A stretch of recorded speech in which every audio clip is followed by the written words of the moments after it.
Muy buenas, te damos la bienvenida a un nuevo episodio de Detrás de la Verdad, concretamente al episodio correspondiente a mayo del 2026. Mi nombre es Fran Muñoz y junto a Carmen te lo narraremos. Quiero pedirte disculpas, pero este mes nos ha sido imposible tener el episodio publicado como siempre, el primer lunes de mes, como es habitual. Antes de comenzar, quisiéramos dar las gracias a todos nuestros productores que hacen posible con su ayuda que podamos seguir con este proyecto. En el episodio de hoy viajamos hasta Zamora, una joya oculta de España conocida como la Perla del Duero, una población tranquila de apenas 60.000 habitantes. Retrocedemos en el tiempo al sábado 16 de septiembre del año 2000. Una mujer, Estrella Aceves, estaba muy inquieta ya que no sabía nada de su hermana Susana desde el día anterior. Había quedado con ella a las 6:30 de la tarde del viernes, pero no se presentó. Estrella no se preocupó demasiado porque sabía que su hermana había quedado con un amigo y quizás no quería ver a nadie. La llamó varias veces durante la tarde y la noche del viernes sin obtener ninguna respuesta de su hermana, así que el sábado por la mañana Estrella fue hasta la casa de Susana, en la calle de Sant Torquato, una de las arterias más transitadas y comerciales de la capital zamorana. Comprobó que su coche estaba aparcado en la puerta.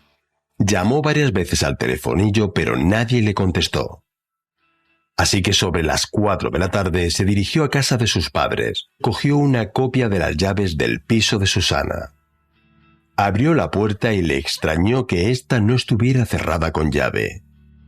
Atravesó el salón que estaba lleno de botellas, vasos y colillas. Se extrañó de ello ya que su hermana era muy ordenada. Pensó que su hermana seguía dormida porque se había corrido una juerga monumental y fue hacia su habitación. Estrella se encontró de bruces el cuerpo de su hermana en el suelo, con la cabeza en medio de un charco de sangre y las luces de la habitación encendidas. Salió del domicilio corriendo en estado de shock.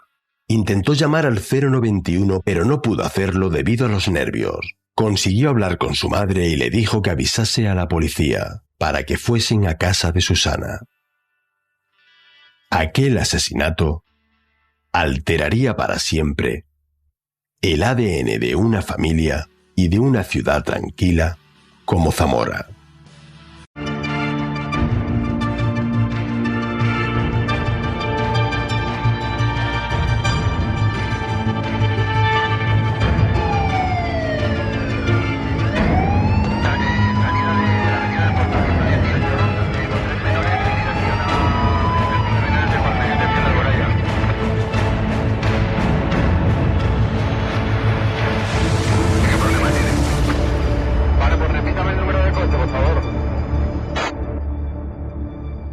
Detrás de la verdad.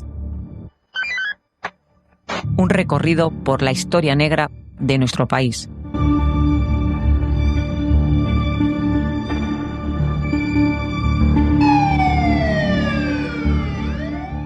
Susana Aceves Carballés tenía 26 años. Era una joven responsable y familiar, muy trabajadora y extrovertida, que se quedó embarazada de su novio Jesús y se casó muy joven con apenas 20 años. Desde hacía un año se había separado de su marido. No fue un proceso de separación fácil.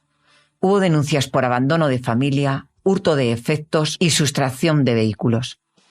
Susana intentaba reconstruir su vida que giraba en torno a su hijo Marcos, de 5 años, y a su trabajo en una tienda de ropa en el centro de Zamora.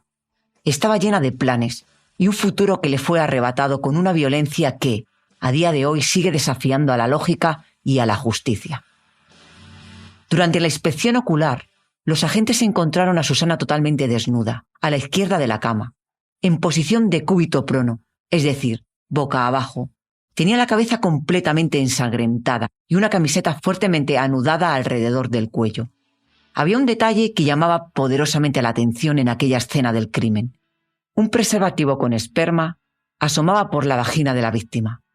Los agentes de policía científica recogieron muestras en otras partes del cuerpo en busca de más restos biológicos. La cama estaba desplazada, parte de la colcha y de la sábana que estaban manchadas de sangre en el suelo y la lamparilla de una mesita de noche caída. Todo parecía indicar que la agresión comenzó en la cama. Junto al cuerpo de Susana encontraron un pantalón y unas braguitas juntas como si se hubieran quitado a la vez, y el envoltorio abierto de un preservativo. En el salón había 2 botellas vacías de cerveza y muchas colillas de cigarrillos de distintas marcas, esparcidas en la mesa y en el suelo. Los agentes desde un primer momento tenían muy claro que éstas habían sido tiradas desde arriba. Los rastros de ceniza proyectados desde arriba así lo evidenciaban. Tanto las botellas como las colillas y ceniza fueron sacadas del cubo de la basura. Susana era conocida por ser una persona extremadamente pulcra y muy ordenada. Tenía una especie de toque con la limpieza, y la escena que encuentran en el domicilio era totalmente incompatible con su personalidad y con sus hábitos de limpieza. Se encontraron hasta más de 10 perfiles genéticos diferentes. Además, en el lugar se encontró un móvil, del que te hablaremos más adelante. Se observa el cadáver de una mujer en el suelo, una mujer joven, totalmente desnuda. En torno al cuello tiene una prenda enrollada, las piernas están extendidas, asoma en la vagina un preservativo. En torno al cadáver hay bastantes restos de sangre. Sangre que también aparece sobre la almohada, en la cama. La cama ha sido ligeramente desplazada hacia la derecha y las sábanas han sido arrastradas al mismo tiempo, supuestamente al caer el cadáver. Esto nos hace sospechar de que fue golpeada estando en la cama. Aprecian en el suelo una serie de elementos como entre ellos un tampón higiénico, una pila de un móvil, una funda de un preservativo. Encontramos en el salón gran cantidad de colillas en el suelo. En la mesa hay un cenicero que está vacío. En los bordillos de la mesa vemos que hay restos de ceniza, como si hubiesen lanzado la ceniza desde el aire. O sea, no se habría caído el cenicero, sino que se hubiese lanzado. Hay una funda, un preservativo sobre el sofá. Observa también 2 cervezas, una de ellas caída. Sospechamos de que si él no ha utilizado guantes, al hacer presión sobre, como ocurre en la mayoría de los casos, al hacer presión sobre el tejido, hubieran quedado restos epiteliales de la persona. Hubiera sido el paso definitivo para el esclarecimiento. Eso nos da la idea de que han sido sacadas o bien de la lavadora o de alguna bolsa de basura o algo. Aparecen colillas de todas aquellas personas que durante la semana han fumado, pero estaban en la basura. Y de ahí suponemos que las saca y las tira a la mesa, pero algunas colillas están traídas portadas de fuera, del exterior. En el baño faltaba una toalla y había sido limpiado a fondo concienzudamente para borrar cualquier rastro del asesino, lo que contrasta mucho con el detalle de que el autor se dejara olvidado un preservativo en el interior de la vagina de Susana. La puerta de entrada al piso no había sido forzada. El asesino accedió al domicilio con consentimiento de Susana o mediante el uso de una llave falsa mientras ésta dormía. No hubo gritos que alertaran a los vecinos en una comunidad donde las paredes suelen tener oídos y allí nadie escuchó nada. Escuchamos al inspector que lideró la investigación. Susana, según la hermana, acostumbraba a dejar siempre candada por la parte interior y dejaba las llaves colocadas. En la línea de investigación que se ha seguido apuntan a que en el interior hay una persona de su confianza. Que esta persona abandona en un momento determinado, después de haber mantenido relaciones sexuales con ella, abandona la vivienda.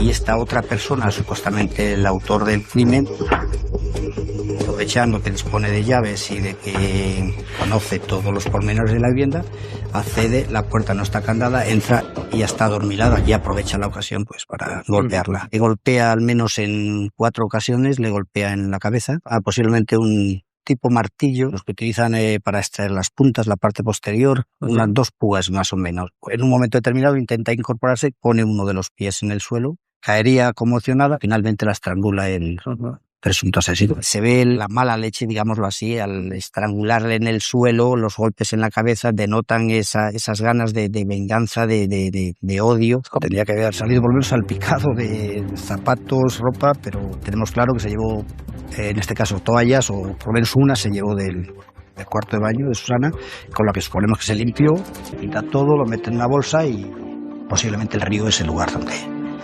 donde está la ropa esa. Los agentes de policía judicial se encontraban ante un desafío importante. Aquella escena del crimen había sido manipulada claramente, intentando simular una fiesta sin desenfreno y un escenario totalmente diferente que ningún vecino escuchó. El autor pretendía simular que el asesino conocía a la víctima y que había estado fumando y bebiendo con ella en el piso, antes de mantener relaciones sexuales en la habitación, donde se inició la agresión que acabó con el asesinato de Susana. Pero la hipótesis principal de la policía difería mucho. Para los agentes, el asesino accedió a la vivienda cuando Susana dormía y sabía que estaba sola. Utilizó una llave de la vivienda para acceder al interior y asesinarla fríamente. Después colocó un preservativo que llevaba en el interior de la vagina de Susana, que pudo conseguir en cualquier lugar donde acuden las parejas en sus vehículos a mantener relaciones. Nosotros estamos plenamente convencidos de que el propietario de ese esperma, del preservativo, no mató a Susana. En la lógica dice que si tiene relaciones sexuales no le deja el preservativo colocado.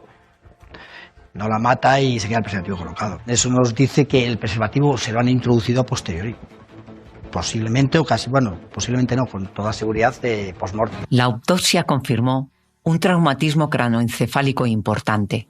Es llamativo que no había signos de defensa, lo que indicaba que estaba desprevenida o probablemente durmiendo. Fue asesinada entre las 12 y las 2 de la madrugada. La causa de la muerte fue asfixia, con la misma camiseta blanca que le daba 2 vueltas alrededor de su cuello. Lo primero que encontramos son unas lesiones contusas a nivel de cabeza, sobre todo un traumatismo craneoencefálico importante. 2 cosas a resaltar. La primera es que no hay signos de defensa, la paciente no se ha podido proteger, por lo tanto es probable que estuviera en una situación de humillación, durmiendo o una situación similar. Se encontraba en la cama. Y la segunda es que derivada de ese traumatismo tuvo que necesariamente que quedar como mínimo atontada, con un estado de semi-inconsciencia. Bueno, pues por los fenómenos cadavéricos aproximadamente estaríamos hablando en torno a las 2 de la madrugada. Pero sí que es cierto que hay un detalle importante en la autopsia, que es que tenía comida prácticamente sin digerir en el estómago. Eso quizás nos puede orientar un poco a una cena tardía. Por tanto, podríamos estar hablando en torno a las 12, las 2 de la mañana. Muerto sin ninguna duda asfixiada. ¿Cómo? Pues con una camiseta blanca de manga corta como esta, colocada de esta forma y dando 2 vueltas alrededor del cuello de la víctima.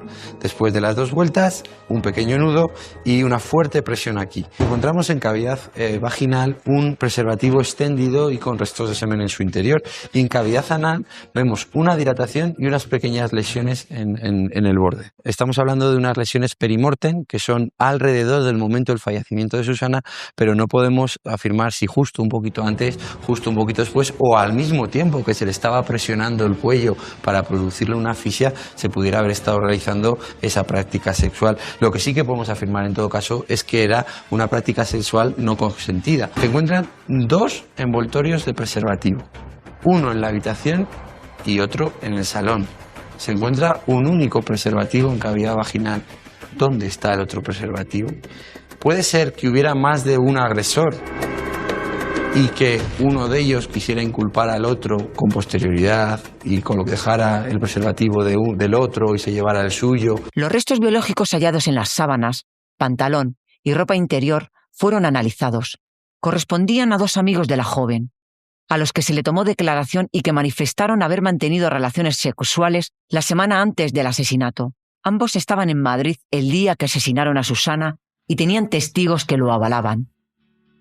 La muestra obtenida del preservativo pertenecía a otro varón al que llamaremos varón A y que a día de hoy no ha sido identificado. Aquí estamos viendo si hay manchas de esperma. Quitamos la luz, son manchas invisibles y a la luz forense veis que se aprecia una fluorescencia. Los 2 coinciden plenamente en cada uno de los marcadores. ¿Podríamos determinar qué antigüedad tiene ese esperma? No, eso no se puede determinar y menos en una mancha de una sábana, que puede permanecer incluso años. Y si esa ropa se lavara, ¿Perduraría ese esperma? Eso es muy variable, eso depende de la agresividad del lavado, del detergente, de la temperatura del agua. Voy a analizar una muestra de preservativo. El resto de las muestras del caso en las que se detectó semen. Hay 3 muestras que son la toma vaginal, la toma rectal y un preservativo, en las que obtenemos un perfil de varón igual en todas ellas, es el mismo perfil genético de varón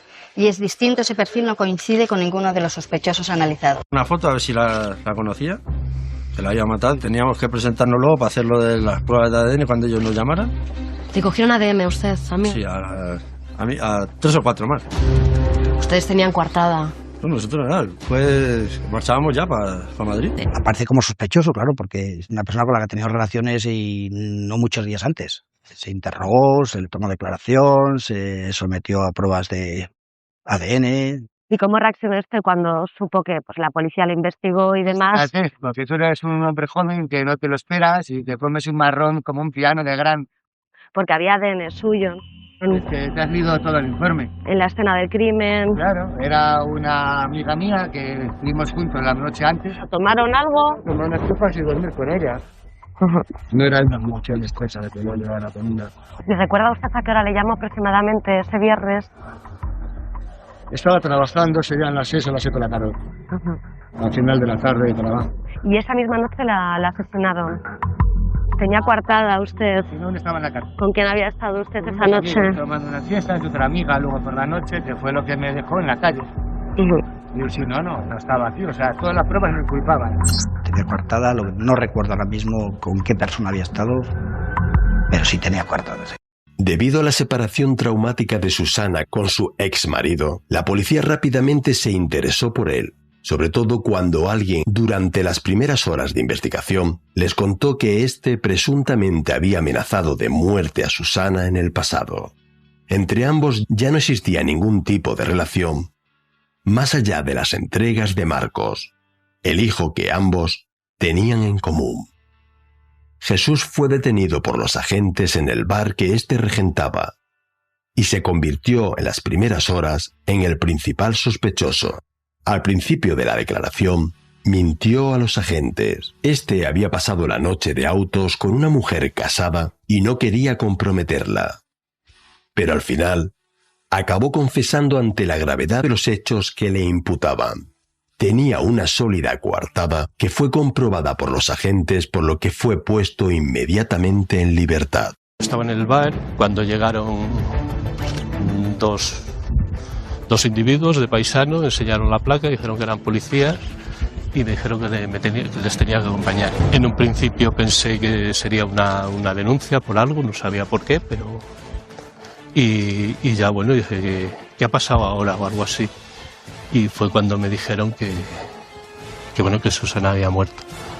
Y cuando llegué a la comisaría, pues me dijeron que estaba detenida. Había producido una separación no muy normal, digamos, tampoco traumática, pero que había habido problemas, había habido intervención de la policía en alguna ocasión, había habido amenazas, ido a su pueblo, creo que eran Gallegos del Campo, con su hijo, y que una vez que la había dejado allí, pues sobre la 1 de la mañana había regresado a Zamora, que tenía sueño, que se había parado en un descanso de carretera. Casualmente una patrulla de la Guardia Civil había estado prestando servicio esa misma noche en esa zona y había estado varias veces en ese descanso de carretera.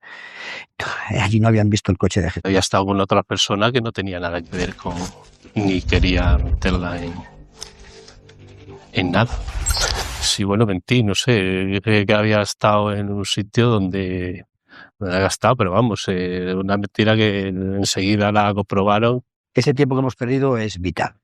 Por lo tanto, el homicida o el asesino ha podido deambular, hacer, deshacer lo que le hubiera dado la gana. Dispone ahí de 40 horas en las que no se investiga, digamos, a fondo otra posible participación. Las miradas se centran en otro joven, Saturnino, con el que Susana, tras dejar a su marido, había iniciado una relación de casi un año y que habían roto hacía apenas 15 días antes del crimen, porque al parecer Susana había conocido a otro hombre en Sanabria, la comarca zamorana, donde Susana pasó el verano trabajando en la hostelería. Este joven presuntamente vigilaba a Susana en su lugar de trabajo y en su casa, y aunque hacía creer a todo el mundo que habían quedado como buenos amigos, al parecer no había aceptado la ruptura y estaba obsesionado con Susana. Fue oído en una larga declaración e hizo todo lo posible por extender las sospechas a mucha más gente. Manifestó que nunca había roto su relación con Susana y que éste aceptaba que ella tuviera relaciones con otros hombres. Lo que intentaba es hacer ver a los agentes que la lista de sospechosos era mucho más amplia. Tal y como dijo textualmente en su declaración, Susana podía haber subido a casa a cualquier persona que le cayera bien, ya que era muy abierta y confiada. A mí mismo me subió a los 2 días de conocerme, decía. Porque se confiaba demasiado con cualquier persona que conociera, pues enseguida era amiga de él. O sea, que creo que es un punto bastante débil de Susana. Si sospechan de mí, pues sospechar de otro, es lógico que sospechen de la gente. No tengo nada que ocultar, no tengo miedo de nada, si no yo me hubiera marchado, me hubiera entregado, hubiera hecho peligros. No quiero saber nada. De Susana como si es de su puta madre, no quiero saber nada de nadie. Usted fue novio. Es igual, yo fuera el que fuera y los demás fuera. ¿Quiere que solucione esto? A mí que se solucione cuando le saca los cojones, pero que a mí me dejen tocar los ¿Pero no quiere que se encuentre el culpable o...? No tengo problema. Que hagan lo que quieran y solucionen el problema como... Saturnino negó haber estado en casa de Susana el día del crimen, a pesar de que una vecina lo reconoció a unos 50 metros del domicilio de Susana. Un testimonio dice, además le damos credibilidad 100%, no daba un detalle solo de la persona, sino que daba el detalle del vehículo. ¿Qué es lo que vio exactamente? Pues a la persona que estuvo con ella unos meses venir ese día. Yo me acuerdo que salí, eché un cigarro y es en el momento que yo vi a esa persona bajo de una furgoneta. Y en vez de entrar por el portal, se dirigió por detrás. Lo que sí reconoció es que había estado 2 días antes comiendo con Susana y haber mantenido relaciones sexuales con ella en el salón y en la habitación. Así justificaba perfectamente el hecho de que en la escena del crimen hubiera restos biológicos suyos o huellas dactilares. Escuchamos a una amiga de Susana que declaró ante la policía que Saturnino le había contado detalles muy concretos de la escena del crimen. Dice, mira, cuando estaba ahí en la habitación, había un charco de sangre alrededor de ella, le habían dado un golpe con una botella en la mano y el gato se paseaba por encima de ella para adelante, para atrás, para adelante, para atrás. Le digo, Satur, digo, ¿tú has visto a Susana? Y me dice, no. Digo, entonces, ¿por qué sabes todo eso? Me dice, no sé, dice, creo que me lo ha contado Estrella o no lo sé. Ninguna persona de la calle normal podía contar detalles de cómo se encontraba el cadáver, porque solamente lo saben el médico forense, el juez y la policía que actuamos. Nadie sabe cómo está. ¿Cómo sabía que Ana estaba estrangulada cuando no supiera entrar? No hagas preguntas, que yo no lo sé. No vayamos a llegar a otro tema muy distinto. No vayamos a ver temas de una pregunta que no sé. Cuidado. ¿Qué pregunta? Cuidado. Lo que estás diciendo, cuidado. No, usted llegó a decir que Susana fue estrangulada. Sí, y nadie vio el... Me vas a sacar de mis cabales entonces, ¿eh? El móvil que apareció en el lugar del crimen que te mencionamos pertenecía a una persona que había fallecido en un accidente de tráfico y que extrañó a los agentes que estuviera en el domicilio de Susana. Saturnino, que trabajaba con la grúa, fue quien retiró el vehículo siniestrado del fallecido y se apropió del teléfono sin ningún escrúpulo. Saturnino había estado casado 2 veces y sus separaciones no fueron precisamente modélicas. En 2006, una mujer, su nueva pareja, se presentó en un cuartel de la Guardia Civil y contó que en su casa había 3 maletas y que Saturnino la había amenazado con matarlas si miraba en su interior. La Guardia Civil encontró en dichas maletas una trenza de pelo de Susana, recortes de periódicos con noticias sobre el crimen y vídeos de programas de televisión que hablaban del asesinato de Susana. El juez no quiso llamarle a declarar tras la incautación. Y eso que la policía realizó tras comprobar el contenido de las maletas, una diligencia de informe en la que se ponía de manifiesto una clara preocupación por ser él el objeto de la investigación. Me amenazaba con que si tocaba las maletas que tenía arriba, que me mataba. ¿Qué tenían esas maletas? Yo tenía un montón de cosas. Tenía la cámara, tenía fotos, tenía vídeos, recortes de periódicos, todos los de Susana, todo. Fui a la policía y le dije todo lo que pasaba allí, todo lo que tenía. Hicimos un registro bastante profundo, casi, no sé, 5 o 6 horas de registro, y se intervinieron un buen número de efectos. La trenza de pelo, Susana durante unos años tuvo un pelo muy largo y es una trenza rubia muy larga, cintas de vídeo en las que grabó tanto Susana como Estrella, una partida de función, no sabemos las razones por las que la tiene. Durante todo este tiempo, Estrella, la hermana de Susana, ha estado dejándose literalmente la vida para que el asesinato de su hermana se resuelva. Los agentes que investigaron el caso tenían muy claro quién es el presunto autor del crimen, pero carecían de las pruebas necesarias para demostrarlo. ¿Por qué, por ejemplo, la tarde que la asesinan, usted está en los entornos del edificio, que hay una vecina que usted le ve? Mira, ¿eso es mentira? Es decir cosas que no son ciertas. Si hubiera sido cierto, yo lo habría dicho. ¿Qué es lo que hizo usted ¿Pero qué te voy a decir a partir de las 12 de la noche? ¿Qué te voy a decir a ti? ¿Qué te voy a decir a ti? Sabemos que usted estuvo con su prima y con unos primos. Pues entonces, y luego a partir de las 12, ¿qué hizo? A partir de ahí, Saturnino no tiene coartada, pero tampoco se le puede probar que haya estado en otro sitio. ¿La policía está convencida de que usted fue directamente al edificio de Susana? Por favor. ¿Eso no es cierto? ¿El viernes usted no vio a Susana ese viernes? ¿Es que me prueba yo de ese viernes? Se miente cuando dice la ropa que lleva. Está comprobado que lleva una ropa el día X, el día de la muerte, y esa ropa nunca aparece. Pero si yo tuviera algo que saber, algo que decir, lo hubiera dicho en su momento, ¿entiendes? No tengo nada que ocultar, he dicho la verdad desde principio. Es un crimen pasional 100%. Él no quiere perderla, se resiste a perderla. Para él era su debilidad, digamos, era su debilidad la Susana. No entendía que pudiera estar con otros. Pero erais novios, Satur. No, bueno, yo novio no. No. Que me separa ya. Yo sé que la querías de la mucho. mujer, porque soy mala de por naturaleza, ¿entiendes? Soy mala de naturaleza y como soy mala, soy mala. Si es lo único. Me tocan los cojones, porque como no tengo nada en contra de ellos, Claro. ni ellos ni nada en contra mía.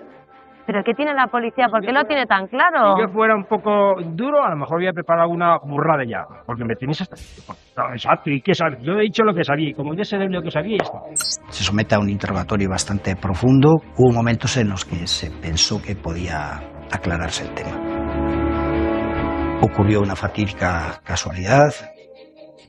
Tuvo una bajada de azúcar, se encontró muy mal y entonces ahí hubo que suspender. A partir de ahí él ya coloca al abogado por delante y se acabó la historia.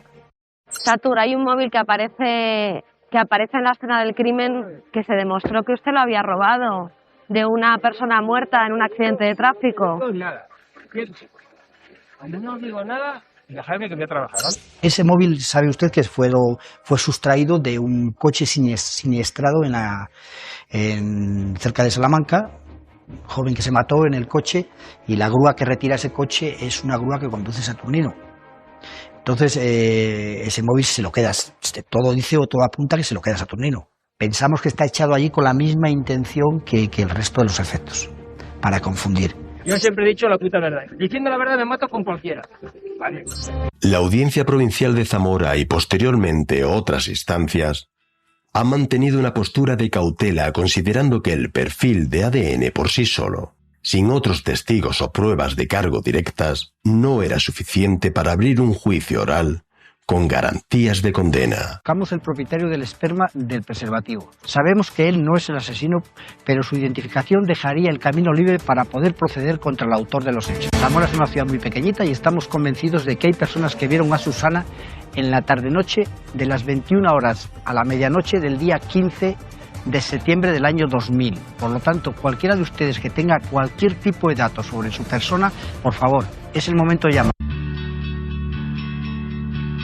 Hasta aquí el episodio de hoy. Este no es solo el relato de un crimen sin resolver. Es la crónica de una herida abierta en el corazón de Castilla y León, un laberinto judicial plagado de pistas ciegas, que después de más de 25 años, por extraño que parezca, sigue sin resolverse, con una familia que se niega a permitir que el nombre de Susana se pierda en el olvido de los archivos policiales. Zamora es una ciudad que no olvida, que no deja de pensar que quizás por sus mismas calles un asesino anda suelto, impune.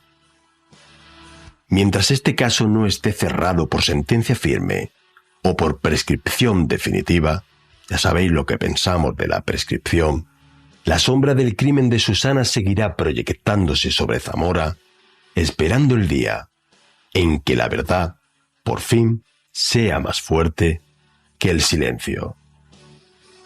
Desde este podcast queremos mantener la memoria viva de Susana Aceves. Este episodio está dedicado a ella, a su familia y a sus amigos, y en especial a su hermana Estrella, que ha hecho todo lo que podía hacer y más para que no caiga en el olvido. Muchas gracias por habernos dedicado algo tan importante como es tu tiempo y por acompañarnos hasta aquí. Esperamos que te haya gustado el episodio. Si ha sido así, no olvides compartirlo con tus amigos, darnos un me gusta y dejarnos un comentario, algo que es muy importante para nosotros. Recibe un fuerte abrazo de Carmen y mío. Nos despedimos como siempre hasta el primer lunes del próximo mes, no sin antes recordarte que no te olvides de intentar ser feliz.